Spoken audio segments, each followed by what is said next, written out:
nama saya Khairun Nisa dari jurusan Ilmu Hadis, Fakultas Usuluddin. Baiklah, di sini saya akan menjelaskan tentang pengertian metode demonstrasi. Metode demonstrasi adalah metode penyajian pelajaran dengan meragakan dan menunjukkan kepada siswa tentang suatu proses, situasi atau benda tertentu, baik sebenarnya atau hanya sekedar tiruan. Terlepas dari metode penyajian, tidak terlepas dari penjelasan guru. Walaupun dalam metode demonstrasi, siswa hanya sekedar memperhatikan. Menurut derajat metode demonstrasi, merupakan metode yang menggunakan peragaan untuk memperjelas atau pengertian atau untuk memperlihatkan bagaimana melakukan sesuatu kepada peserta lain. Demonstrasi merupakan metode pembelajaran yang efektif karena peserta didik dapat mengetahui secara langsung penerapan materi tersebut dalam kehidupan sehari-hari. Beberapa pengertian metode menurut para ahli, salah satunya adalah menurut Muhib bin Shah dalam bukunya Psikologi Pendidikan dengan Pendekatan Baru, adalah bahwa metode secara harfiah berarti cara. Dalam pemakaian yang umum, metode diartikan sebagai cara melakukan sesuatu kegiatan atau cara-cara melakukan kegiatan dengan menggunakan fakta dan konsep-konsep secara sistematis. Adapun langkah-langkah dalam penggunaan metode demonstrasi sebagai berikut. Pertama, tahap persiapan, yaitu pengaturan posisi duduk peserta didik yang memungkinkan seluruh peserta didik bisa memperhatikan. Pemberian introduksi awal agar peserta didik tahu tujuan pembelajaran dan tugas-tugas apa yang harus dilakukan peserta didik. Kedua, tahap pelaksanaan metode demonstrasi, yaitu dimulai dengan kegiatan-kegiatan yang merangsang peserta didik untuk berpikir. Pemberian kesempatan peserta didik untuk turut aktif dalam proses demonstrasi. Pemberian kesempatan peserta didik untuk mencoba. Tahap akhir, yaitu di mana peserta didik diberi tugas-tugas tertentu yang ada kaitannya dengan pelaksanaan metode demonstrasi dan proses penyampaian tujuan pembelajaran. Adapun kekurangan dan kelebihan metode demonstrasi, yaitu kelebihan metode demonstrasi: 1. Dapat membuat pengajaran menjadi lebih jelas dan konkret sehingga menghindari verbalisme atau pemahaman secara kata-kata atau kalimat. Kedua, siswa lebih mudah memahami apa yang dipelajari. Ketiga, proses pengajaran lebih menarik.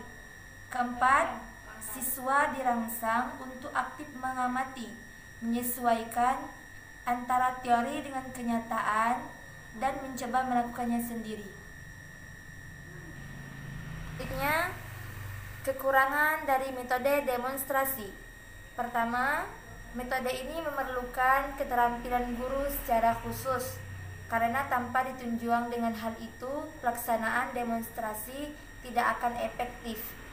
Kedua, fasilitas seperti peralatan, tempat, dan biaya yang memadai tidak selalu tersedia dengan baik.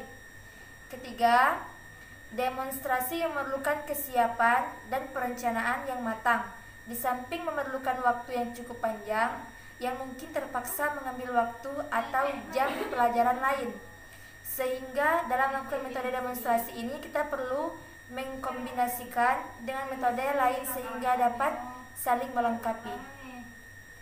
Dari beberapa pendapat di atas dapat disimpulkan bahwa metode demonstrasi adalah cara yang digunakan oleh guru dalam menyajikan pembelajaran kepada siswa dengan mengeragakan atau menunjukkan secara langsung dengan menggunakan alat bantu yang sebenarnya atau tiruan. Biasanya metode demonstrasi diikuti dengan eksperimen. Demikianlah penjelasan saya tentang metode demonstrasi. Semoga bermanfaat.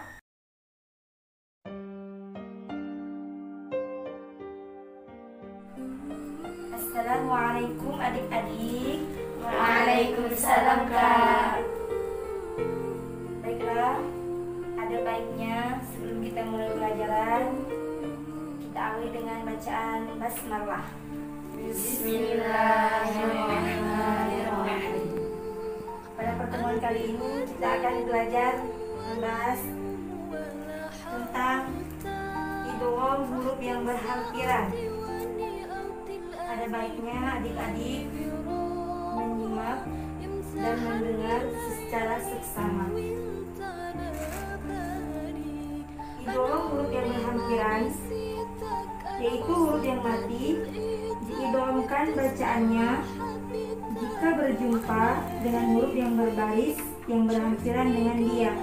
Misalnya seperti sa berjumpa dengan za. Misalnya yalhadzalika. Selanjutnya huruf ba berjumpa dengan mim. Misalnya irkam ma'ana.